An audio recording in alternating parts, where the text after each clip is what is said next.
ओम जय हिंद। ओम क्या है? ओम भगवान शिव का पवित्र वाचक नाम है। सिर्फ ओम के उच्चारण मात्र से हमारा अंतःकरण पवित्र होता है, चित्त शांत होता है, अशुभ संस्कारों का क्षय होता है, शुभ संस्कार उदित होते हैं। ओम ब्रह्मांडी शब्द है, पूरे ब्रह्मांड में व्याप्त है। तो ओम के साथ मैंने जय हिंदी लगा दिया, अर्थात पूरे विश्व में, पूरे ब्रह्मांड में हिंदी की क्या हो, जय जयकार हो, और होनी भी चाहिए। तुलसी ने लिखा कि कवि न होहूं नहीं चतुर कहाऊं, मति अनुरूप राम गुण गाऊं। ये बात तुलसीदास कह रहे हैं, समझिए। यदि मैं कहता हूं कि मैं श्रेष्ठ वक्ता हूं, श्रेष्ठ लेखक हूं, तो मैं मूढ़ हूं, मैं अज्ञानी हूं, मुझे कुछ नहीं आता है। जब ये बात कबीर कह रहे हैं, तुलसी कह रहे हैं कि कवि न होहूं नहीं चतुर कहूं, ना ही मैं कवि हूं और ना ही मैं चतुर हूं, मति अनुरूप राम गुण गाऊं, जब ये बात कबीर कह रहे हैं, तुलसी कह रहे हैं, तो मैं कहाँ आता हूँ। तो उसको देखे हुए एक जमाना हुआ, न मिली तू न मेरा ठिकाना हुआ। तो उसको देखे हुए एक जमाना हुआ, न मिली तू न मेरा ठिकाना हुआ। आज भी उस गली में रहता हूँ मैं, जहाँ देखकर तुझको मैं दीवाना हुआ। नमस्कार छपरा, आप सभी का एक बार फिर से स्वागत है हमारे बेहद ही खास शो बोलिए जनाब। जैसा कि आप सभी जानते हैं कि हर रविवार को हम एक नए साहित्य सेवी से मिलते हैं। इसी क्रम में आज हम एक बार फिर से आ पहुंचे हैं छपरा के जाने माने साहित्य प्रेमी निखिल कुमार सिंह जी के पास। तो आइए निखिल जी का परिचय हम उन्हीं की जुबानी जानते हैं। सबसे पहले तो निखिल जी, आपका बहुत बहुत स्वागत है हमारे शो में। बहुत बहुत धन्यवाद मुझे यहाँ बुलाने के लिए। बिल्कुल, हम भी आपके बहुत आभारी हैं। सबसे पहले तो मैं चाहूंगी निखिल जी कि आप अपने बारे में हमारे दर्शकों को कुछ बताएं। 4 पंक्ति से अपनी बात शुरू करता हूँ कि रो रहे थे सभी तो हंसाने लगे, प्रेम की कहानी सुनाने लगे। रो रहे थे सभी तो हंसाने लगे, प्रेम की कहानी सुनाने लगे।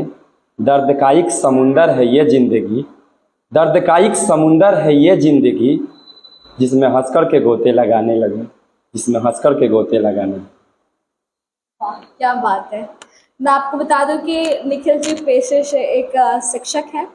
निखिल जी, आपने ये शिक्षा का जो माध्यम चुना, वो मतलब किस तरीके से आपको लगा कि नहीं, आपको शिक्षा में भी अपना योगदान देना चाहिए, जबकि आप एक पेशे से एक साहित्यकार थे?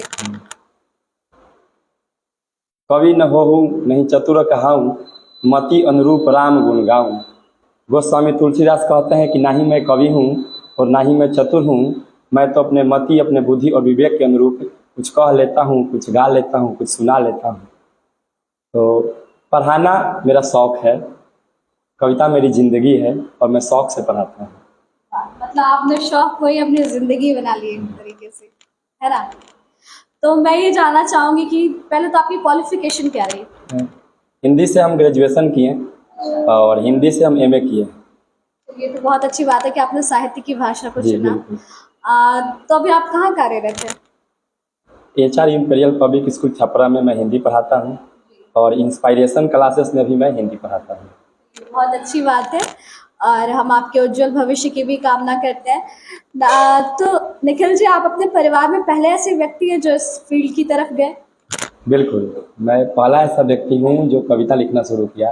पहले तो सब लोग मना करते थे, क्या करते हो, कविता क्यों लिखते हो, इससे क्या फायदा है, कविता लिखते हो, तो ये कविता लिखता है इस तरह की बातें मिलती थी पहले। अब मतलब क्या परिवर्तन? नहीं, अब तो अच्छा लगता है, सब लोग को अच्छा लगता है। नहीं, ठीक कर रहा है। एक किताब है हृदय की वेदना, पिछले साल बिकी भी, बच्चों ने खरीदा, लोगों ने फ्लिपकार्ट के माध्यम से खरीदा, तो अब अच्छा लगता है लोगों को, अब सकारात्मक मिलता है। मतलब आप यूँ कहूँ कि कई बार लोगों को ये डर हो जाता है ना कि इस चीज़ से क्या पता अर्निंग वो कर पाएगा कि नहीं कर पाएगा, या फिर आगे चल के कुछ अवसर मिलेंगे कि नहीं मिलेंगे। तो कहीं ना कहीं आपकी पुस्तकें आएंगी तो उनको थोड़ा ढांढस देना होगा कि वाकई में ये बहुत एक यूँ कहूँ तो काली सच्चाई भी है हमारे समाज की। लोग हर चीज़ को पैसों से तौल के देखते हैं। सही बात। तो मैं चाहूंगी कि आपकी ये जो पुस्तक है हृदय की वेदना, उससे कुछ पंक्तियां निकाल के हमारे सामने पेश कर सके। हृदय की वेदना मेरी 10 साल की तपस्या का नाम है। हमने जो भी कुछ समझा है, जो भी कुछ जाना है, जो भी कुछ सीखा है, उसके बाद मैंने लिखा है, वह हृदय की वेदना है। तो मैं कुछ सुनाता हूँ।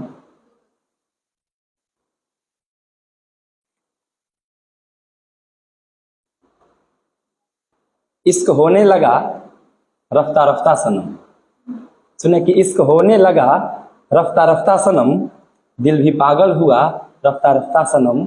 सांस से सांस जब से मिली है मेरी, मैं तेरा हो गया रफ्ता रफ्ता सनम, मैं तेरा हो गया रफ्ता रफ्ता सनम। और संयोग श्रृंगार ही सुनिए कि राह हो जो सही तुम बताना सनम, राह हो जो सही तुम बताना सनम, छोड़कर तुम कभी भी न जाना सनम। राह हो जो सही तुम बताना सनम, छोड़कर तुम कभी भी न जाना सनम। प्यार जन्मों जन्म तक सलामत रहे, प्यार जन्मों जन्म तक सलामत रहे, हर जन्म साथ मेरा निभाना सनम, हर जन्म साथ मेरा निभाना सनम, हर जन्म साथ मेरा निभाना सनम। और कुछ वियोग श्रृंगार सुनाता हूँ कि प्रेम में त्याग करना पड़ा है मुझे, प्रेम में त्याग करना पड़ा है मुझे, इस जहां से भी लड़ना पड़ा है मुझे। प्रेम में त्याग करना पड़ा है मुझे, इस जहां से भी लड़ना पड़ा है मुझे। एक तुम्हारे लिए हम सहे क्या न थे, एक तुम्हारे लिए हम सहे क्या न थे, बाद किस्तों में मरना पड़ा है, बाद किस्तों में मरना पड़ा है, बाद किस्तों में मरना पड़ा है। टूट कर चाहता आज भी मैं तुझे, ये अलग बात तूने न माना कर। टूट कर चाहता आज भी मैं तुझे, ये अलग बात तूने न माना कभी। जान दे दूं अगर तू कहे तो सनम, जान दे दूं अगर तू कहे तो सनम। है ये अफसोस हमको न जाना कभी, है ये अफसोस हमको न जाना कभी। और मेरी सबसे प्रिय विद्या है दोहा। तो मैं दो तीन दोहा सुना। महाप्रभु के मंडल में अद्भुत अनुभव हो, महाप्रभु के मंडल में अद्भुत अनुभव हो। साधना जो किया नहीं जीवन भर वह रोए, निखिल जीवन भर वह रोए। बैठे चेतन महल में, ध्याता जब ध्यान करता है तो ध्यान करते करते ध्येय हो जाता है। उस समय की ये दोहा है कि बैठे चेतन महल में देखे अद्भुत रूप, भूल परा संसार को पाए ईश स्वरूप, निखिल पाए ईश स्वरूप। मेरे गुरु सदगुरु सुधाकर देव जी ने मुझसे कहा, हम सबसे कहा कि मम सदगुरु आदेश है सत्य करो उपदेश, भला बुरा जग मानई संत चले निज देश। तब मैंने ये दोहा लिखा कि सत्य अहिंसा प्रेम है जीवन के आधार, निखिल विश्व को दिए हैं हमने ये उपहार, निखिल हमने ये उपहार। तो ये मैं देख रही हूँ कि आपकी ये जो पुस्तक है उसमें मतलब एक प्रेमी का मतलब अपना प्रेम भी है और एक वही दूसरी तरफ एक सन्यासी की अपनी हाँ, अपना ज्ञान भी है। तो ये दोनों समावेश एक साथ। हाँ, कैसे कि ये बिल्कुल सच्चाई है। हृदय की वेदना एक असफल प्रेम कहानी की गाथा है। कहा जाता ये जो आप असफल प्रेम कहानी की गाथा बता रहे हैं ये आपसे तो जुड़ी हुई नहीं है? हाँ, बिल्कुल हमसे ही जुड़ी हुई है। क्या बात है, चलिए बहुत अच्छी बात। एक गजल सुनाता हूँ कि कोमल कोमल बदन तुम्हारा लगती हो कचनार सी, कोमल कोमल बदन तुम्हारा लगती हो कचनार सी, संगमरमर सा रूप तुम्हारा मूरत हो तुम प्यार की, संगमरमर सा रूप तुम्हारा मूरत हो तुम प्यार की। बातों में जज्बात भरे हैं अभिलाषाएं दिल में हैं, बातों में जज्बात भरे हैं अभिलाषाएं दिल में हैं। तुम सबसे हो अलग अनोखी डाली हर श्रृंगार की, तुम सबसे हो अलग अनोखी डाली हर श्रृंगार की। अब मेरे जीवन का तुम सजनी, मेरे जीवन का मेरे जीवन का तुम सजनी प्यारा प्यारा गहना हो, मेरे जीवन का तुम सजनी प्यारा प्यारा गहना हो। तुम बसती हो अंग अंग में, चाहत क्या है उपहार की।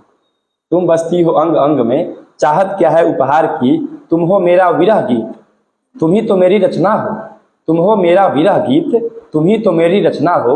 ईद दिवाली होली तुम हो मेरे सब त्योहार की। ईद दिवाली होली तुम हो मेरे सब त्योहार की।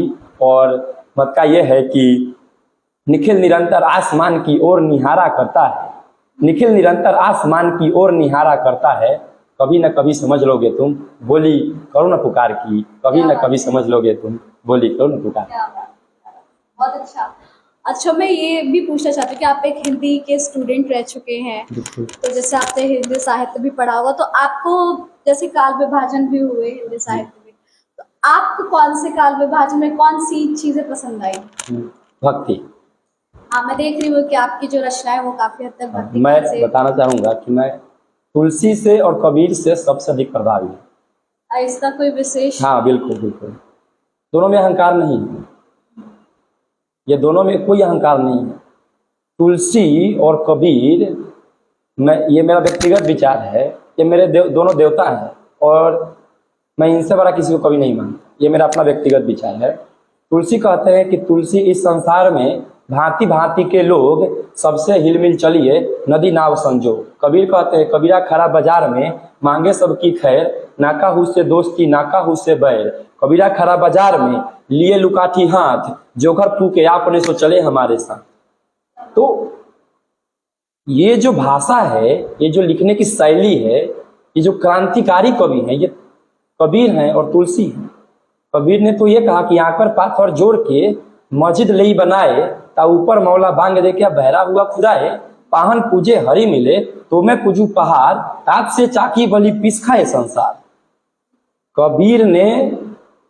कबीर कहानी राखी नहीं वरना समसट दर्शनी। पक्षपात नहीं किए कबीर, ये ना कि मुसलमान के मुंह पर जाके हिंदू का पूरा बुराई कर दिए और हिंदू के मुंह पर आके मुसलमान का बुराई कर दिए, ऐसा नहीं किया। जो सत्य है उसको कहा कबीर ने, जो सत्य है उसी को कहा। सदगुरु ने भी कहा सत्य असत्य से अलग है, तापर सत्य स्वरूप, अकथ अलौकिक तत्व है, अज अनादि रूप। तो सत्य कहने की जो ताकत है, जो शक्ति है, वह कबीर में है, वह तुलसी में है। ये मुझे बहुत बहुत प्रभावित करती है। और तुलसी की रचना रामचरितमानस, मैं जब ग्रेजुएशन में पढ़ रहा था तो मैं रामचरितमानस बहुत प्रभावित हूँ। सीता राम चरित अति पावन, मधुर सरस और अति मन भावन। पुनि पुनि कितने हो सुने सुनाए, हिय की प्यास बुझत न बुझाए। आप 1000 बार पढ़िए रामचरितमानस, 1 करोड़ बार सुनाइए रामचरितमानस, न सुनने वाले का मन भरता है, न सुनाने वाले का मन भरता है। इसलिए मैं रामचरितमानस बहुत प्रभावी हुआ। गोस्वामी तुलसीदास की जितनी भी रचनाएं हैं, चाहे वह दोहावली हो, कवितावली हो, गीतावली हो, विनय पत्रिका हो, बैरवे रामायण, जानकी मंगल, पार्वती मंगल, अछू रामायण, श्री कृष्ण गीतावली हो या रामचरितमानस हो या हनुमान चालीसा हो, सब मेरी बहुत ही प्रिय कविता रही। और कबीरदास, चाहे उनकी दोहावली हो, माफ कीजिएगा, कबीरदास की कबीर ग्रंथावली हो या बीजक हो, दोनों उनकी सर्वश्रेष्ठ रचना है। फिर दूसरा बीजक नहीं हो सकता, कबीर ग्रंथावली नहीं बन सकती है। तो इसलिए मैं कबीर से और तुलसी से बहुत प्रभावित हूँ। बहुत अच्छी बात है। वैसे आजकल हम लोग जो साहित्यकारों को जिनसे मिलते हैं या जिनसे हम जानते हैं, जिनको मतलब आजकल हम जितना, हम सबकी बात तो नहीं कर रहे, लेकिन जितने भी नए लोगों को देखते हैं वो मतलब बस एक कविता लिखने आ जाती है तो वो सोचते हैं खुद को कि वो कवि पत्रकार बन गए, लेकिन ऐसा बिल्कुल भी नहीं है। उसको जब आप वाकई में डीपली जाएं तो आपको पता चलता है कि वाकई में बहुत कितना इसमें रहस्य और कितना इसमें रूढ़ भरा हुआ है और बहुत डीपली ये चीजें हैं। जानने के बाद भी लगता है कि बहुत कुछ अभी जानना बाकी रह गया है। मैंने कहा ना, तुलसी ने लिखा कि कवि न होहूं नहीं चतुर कहाऊं, मति अनुरूप राम गुण गाऊं। ये बात तुलसीदास कह रहे हैं, समझिए। यदि मैं कहता हूं कि मैं श्रेष्ठ वक्ता हूं, श्रेष्ठ लेखक हूं, तो मैं मूढ़ हूं, मैं अज्ञानी हूं, मुझे कुछ नहीं आता है। जब ये बात कबीर कह रहे हैं, तुलसी कह रहे हैं कि कवि न होहूं नहीं चतुर कहूं, ना ही मैं कवि हूं और ना ही मैं चतुर हूं, मति अनुरूप राम गुण गाऊं, जब ये बात कबीर कह रहे हैं, तुलसी कह रहे हैं, तो मैं कहाँ आता हूं। न्यूटन साहब ने भी कहा है, विज्ञान में न्यूटन को कौन नहीं जानता है। उन्होंने कहा कि मैं समुद्र किनारे बैठकर जीवन भर आंकड़ और पत्थर बीनता ढूंढता रह गया, अभी समुद्र में रत्न भरा पड़ा हुआ है। ये बात न्यूटन साहब का। बड़े बड़े वैज्ञानिक, बड़े बड़े कवि कहते हैं कि मैं कुछ नहीं जानता हूँ, तो हम ही कहने लगे कि मैं श्रेष्ठ वक्ता हूँ या श्रेष्ठ कवि हूँ, ये अज्ञानता है, ये मूढ़ता है और कुछ नहीं। लास्ट में मैं चाहूँगी निखिल जी कि आप जो हमारे युवा, खासकर मैं चाहूँगी कि आप हमारे जो युवा साहित्य प्रेमी हैं उनको अपनी तरफ से कुछ मैसेज दें। सबसे पहले मैं ये कहना चाहूँगा कि हम सबको हिंदी से जुड़ने की आवश्यकता है, हिंदी को पढ़ने की आवश्यकता है और हिंदी को पढ़ाने की आवश्यकता है। इस बात को समझे जाने की आवश्यकता है। हम हिंदी को पढ़ते हैं और हिंदी को पढ़ाते हैं। हमने हिंदी को पढ़ा है, ग्रेजुएशन किया, एमए किया, फिर मैं आज हिंदी ही पढ़ाता हूँ। तो मैं जब उठता भी हूँ और सोता भी हूँ तो सपना में भी तुलसी और कबीर ही आते हैं, रचनाएं कविताएं ही आती हैं।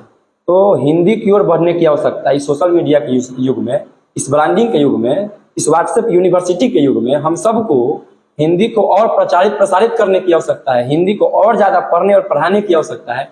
आपको बताऊं, मैंने एक नारा दिया है, ओम जय हिंदी। ओम क्या है? ओम भगवान शिव का पवित्र वाचक नाम है। सिर्फ ओम के उच्चारण मात्र से हमारा अंतःकरण पवित्र होता है, चित्त शांत होता है, अशुभ संस्कारों का क्षय होता है, शुभ संस्कार उदित होते हैं। ओम ब्रह्मांडी शब्द है, पूरे ब्रह्मांड में व्याप्त है।